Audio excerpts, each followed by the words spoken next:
आज आंघोळ चुलीवरच्या कडक पाण्याने. तर hello guys, welcome back to my blogs. आज आहे आमची गावची यात्रा, तर त्यामुळे आजचा दिवस लवकरच चालू झालाय. आज सकाळी 6:30 ला उठलोय आणि ही बघा सकाळ सकाळी उठल्यानंतर आपलं वावर बघायला आलतो वर गॅलरीत.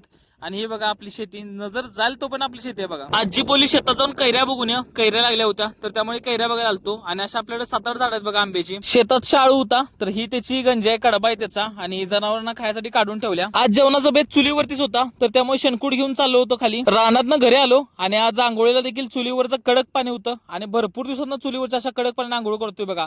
लहानपणी तर रेग्युलर करायचो. मस्त रेडी झालो आणि ईश्वरपूरला गेलो, कारण ईश्वरपूरच्या घरचं आपलं सिलेंडर संपलं होतं तर त्यामुळे ते घेऊन स्पेअरला ठेवलं. घरी येईपर्यंत नाना मटण घेऊन आलते आणि मटनला मसाला वगैरे लावून मॅरिनेट करून ठेवलं होतं. आणि आता आपलं काम होतं मटण शिजवायचं. तांबड्या रश्श्याचा बेत अगदी एक नंबर झाला होता.